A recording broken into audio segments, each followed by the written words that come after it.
عليه وسلم صلى الله على محمد صلى الله عليه وسلم. Kalau hati gundah datangi majelis Ar-Ridwan, kalau hati gelisah datangi majelis Ar-Ridwan, kalau hatimu galau datangi majelis Ar-Ridwan, kalau hati merana datangi majelis Ar-Ridwan. Sallallahu ala Muhammad sallallahu alaihi wasallam sallallahu ala Muhammad sallallahu alaihi wasallam. Kalau hati gundah datangi majelis Ar-Ridwan, kalau hati gelisah datangi majelis Ar-Ridwan, kalau hatimu galau datangi majelis Ar-Ridwan, kalau hati merana datangi majelis Ar-Ridwan. Sallallahu ala Muhammad sallallahu alaihi wasallam sallallahu ala Muhammad sallallahu alaihi wasallam. Rabbi shrah li sadri wa yassir li amri wahlul 'uqdatam min lisani yafqahu qawli. Assalamualaikum warahmatullahi wabarakatuh.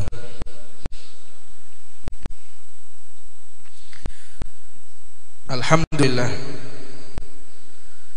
puja dan puji syukur kita haturkan kepada Allah Subhanahu wa taala yang telah memberikan kita kesempatan untuk menimba ilmu baginda Nabi Muhammad sallallahu alaihi wasallam.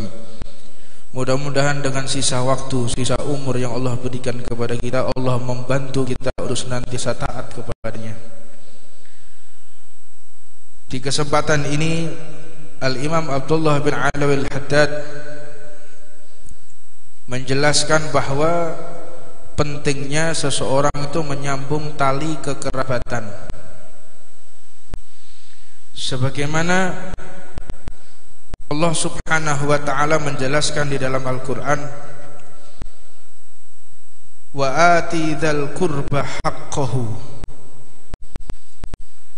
bahwa kita diperintahkan untuk memberikan hak-hak atas keluarga kita yang dekat. Ini penting dan sangat-sangat wajib dijalankan, bahwa tali kekerabatan antar umat Islam mulai runtuh. Tali kekerabatan antar keluarga mulai runtuh. Tali kekerabatan antar organisasi Islam mulai renggang. Tali kekerabatan antar mazhab mulai terputus. Apa sebab? Karena mereka melupakan apa yang sudah disabdakan oleh baginda Nabi Muhammad sallallahu alaihi wasallam. Al-muslim akhul muslim kal jasadil wahid.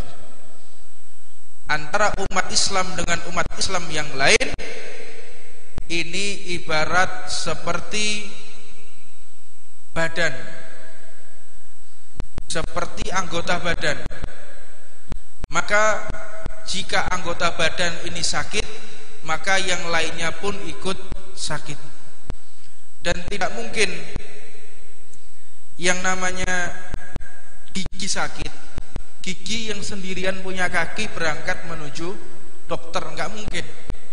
Butuh yang namanya kaki, butuh yang namanya lidah, butuh yang namanya tangan. Semuanya terlibat. Padahal yang sakit cuman gigi. Sakitnya gigi membuat kepala pusing. Sakitnya gigi membuat lisan mulut ini mengeluh. Sakitnya gigi ini membuat seluruh anggota badan menjadi demam. Ini yang wajib diterapkan di kehidupan. Jadi kenapa umat Islam ini kok ditakuti zaman dulu, zaman Rasulullah ditakuti. Jumlah orang kafir sedikit, jumlah orang kafir ini sedikit. Mohon maaf, jumlah orang kafir banyak, umat Islam sedikit. Tapi umat Islam begitu ditakuti. Apa sebab? Karena solidaritas, karena kekuatan persatuan, karena saling mencintai antara satu dengan yang lainnya, terlibat antara satu dengan lainnya terlibat. Anda boleh lihat kenapa TNI itu kok mulai pangkat yang paling rendah sudah ditakuti orang.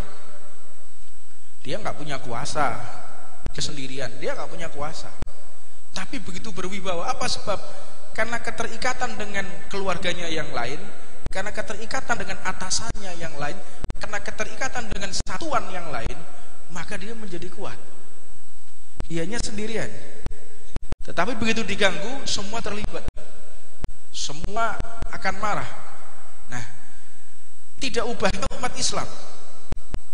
Umat Islam kalau sudah kita tidak peduli dengan keadaan umat Islam yang lain, maka jangan harap kita akan memenangkan pertempuran melawan orang-orang kafir, melawan orang-orang munafik. Gak bakal menang kita. 13 tahun Nabi Muhammad itu mengajarkan untuk solid. Kita ingin mengulang kaji. 13 tahun Nabi Muhammad tidak mengajak untuk bertempur, tidak mengajak untuk menjalankan aktivitas berbentuk apapun, zakat, umroh, haji, enggak. Ibadah enggak, gampang ibadah itu. Tahajud itu gampang. Umroh dan haji semua orang bisa. Tapi yang sulit itu adalah kita bisa bersatu. Nah, ini yang dimaksud bahwa pentingnya seseorang ini menyambung tali kekerabatan. Ketika kita bisa menyambung tali kekerabatan, maka alhamdulillah kita akan menuju ke jalan yang menang. Dan bagaimana cara yang paling tepat? Cara yang paling tepat adalah kita di zaman ini, yaitu dengan berorganisasi. Alaikum bil jamaah fa inna yadallah ma'al jamaah. Hendaknya kalian itu masuk dalam organisasi, masuk dalam satu perkumpulan dengan jamaah, punya majelis, punya organisasi. Ini harus. Jadi kita kuat. Misalnya ada orang ganggu, misalnya ada orang ganggu, kira-kira fantasi kita ya. Kita bukan asobiah, ini fantasi. Ada orang perempuan diganggu sama laki-laki. Kira-kira saya masih lihat ini, loh, ini kenapa perempuan ini diganggu? Tapi kalau si perempuan tadi pakai jaket Aridwan, kira-kira gimana itu? Hah? Pikir, ada perempuan diganggu, dia menggunakan jaket Aridwan. Apa mustahil saya tidak berhenti? Mustahil saya tidak berhenti. Gak mungkin saya gak berhenti. Pasti saya berhenti. Saya tanya, ada apa ini? Ini pasti keluarga saya ini. Ini pasti anggota saya ini. Ini pasti saudara perempuan saya. Mungkin. Ya, tapi kalau sudah, wah jangan-jangan itu suaminya. Kita gak berani kan? Tapi sudah menggunakan jaket organisasi kita, jamaah kita, ya mau nggak mau kita akan turun tangan. Jangankan kok sama-sama majelis Ridwan, kemarin yang menggunakan baju Ahbabul Mustafa, Syekh Hermania, itu kan ada yang dipukul sama preman sampai dilempar dari truk. Ya kan, kita akan kejar, dipukul, dipakai kayu, terus setelah itu dilempar dari truk. Karena waktu itu ikut acara di alun-alun. Saya lihat, wah ini anak Syekh Hermania ini, wah ini anak Ahbabul Mustafa ini suara kita ini. Pasti kita cari tahu akhirnya apa, kita kejar sampai si pelaku ini kejar sampai ke Bali, Pak. Jangankan kita berhenti sampai ke Jawa Tengah, saya kejar sampai ke Bali. Saya komunikasi dengan Polda Bali. Nah, ini manfaat daripada kita memiliki satu organisasi dan memiliki tali kekerabatan. Nah, untuknya penting sekali. Penting sekali kita mengkuatkan daripada ukhuwah Islamiyah melalui organisasi. Bahwa Allah Subhanahu wa taala ini memuji terhadap orang-orang yang telah Allah Subhanahu wa taala memilih orang yang telah diridhoi. Hal ini Allah Subhanahu wa taala mengatakan walladzina yusilluna ma amarallahu bihi an yuwassala wa yakhshawna rabbahum wa takhafuna su'al hisab. Dan orang yang telah menghubungkan, Allah telah meridai orang-orang yang seperti ini. Allah melihat orang yang telah menghubungkan apa-apa yang telah Allah perintahkan. Kita berkumpul, saling bersilaturahmi, menguatkan. Ini Allah muliakan orang seperti itu. Dan dikatakan juga oleh Allah Subhanahu wa taala bahwa mereka, para musuh-musuh kita, itu akan takut ketika melihat kekuatan dengan jumlah yang besar. Maka sahabat Nabi Muhammad mengatakan tanakahu taktsuru fa inni mubahin bikumul umam yaumal qiyamah. Nikahlah kalian, perbanyak putra dan putri kalian. Nikah yang banyak. Orang kalau nikah banyak itu akan menambahkan rezeki. Iya. Rabi maneh, rabi siji, rezekine siji. Rabi ping pindho rezekine loro. Rabi ping telu ya telu, rabi ping papat ya papat rezekine. Tapi ojo jajal ya remek kowe kok. Ini maknanya begini. Kalau sudah Rasulullah memerintahkan, tidak bisa kita menggunakan logika. Ya kalau kita punya istri satu, tanggungan istri, tanggungan anak, menafkahi bajunya, menafkahi kebutuhan rumah tangganya, menafkahi segala-galanya, istri satu. Nambah istri, ya kalau punya rumah, kalau ndak nyewa kontrakan, karena kan nggak boleh. Satu istri, satu kamar itu nggak boleh, haram. Satu rumah boleh, beda kamar boleh. Tetapi kalau satu kamar haram hukumnya. Harus mempersiapkan bangunan lagi, mempersiapkan listriknya, mempersiapkan pakaian, segala macam. Kalau secara matematika otomatis harta itu akan berkurang. Maka ada satu sahabat yang datang ke Rasulullah. Ya Rasul, aku ingin menjadi orang kaya. Kata Rasulullah, nikah lagi. Loh, pengen kaya? Iya, nikah lagi. Akhirnya orang tadi menikah. Ya Rasulullah, saya sudah menikah 2 kali. Saya sudah menikah 2 kali. Harta juga tidak datang, kekayaan juga tidak kunjung tiba. Apa ini ya Rasulullah? Kata Rasulullah, ya udah kamu nikah yang ketiga kali sekarang. Meneng tok bisa gak jawab ya. Sahabat tidak jawab, cuman wis samian wa atoan, kerjakan ketiga kali. Datang wis setengah buta rambutnya. Datang, ya Rasul, iki wis meh mati lagi wisan. Bojo telu, anak sak pirang-pirang. Kata Rasulullah, ya sudah kamu nikah lagi. Mati kan.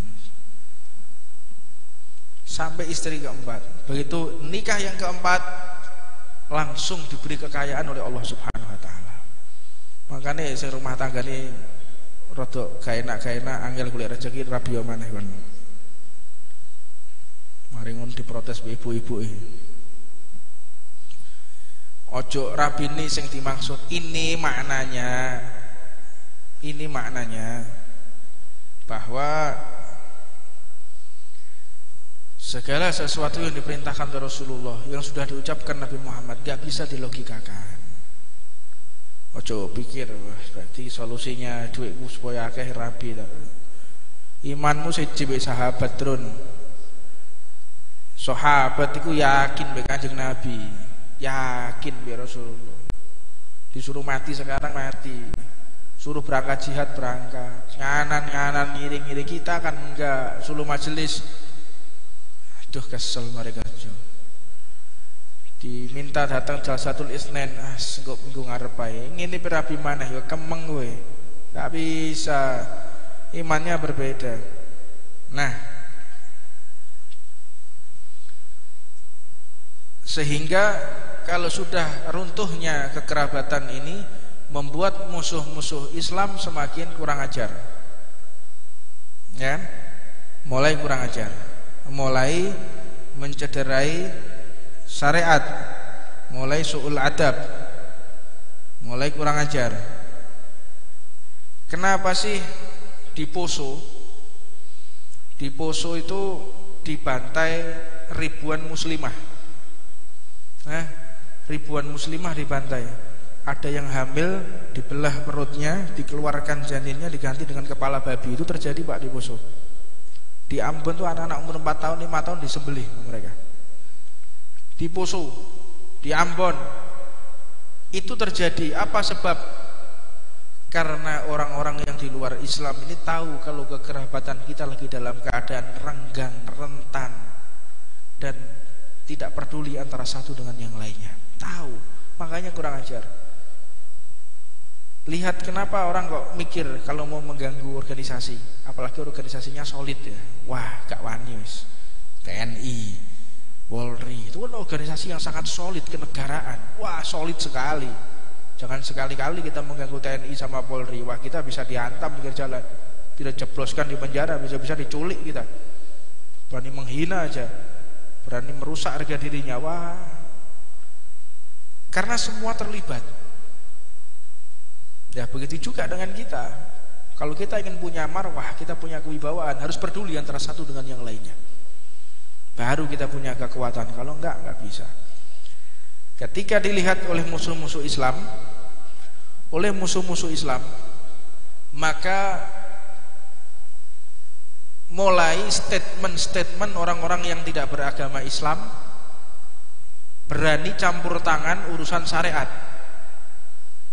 Nah, ini ada satu partai politik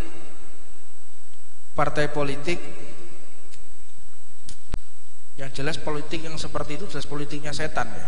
Jadi nggak ada makhluk yang musuh dengan syariat kecuali setan.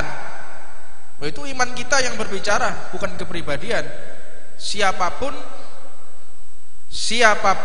yang menyerang hukum Allah, menyerang syariat, ya organisasinya organisasi setan. Kalau ada agama yang menyerang Islam, kalau ada agama yang mengganggu hukum Islam, berarti agamanya setan. Dinus syaitan, sudah dijelaskan. Ini agama setan yang seperti itu. Makanya ini heran ini.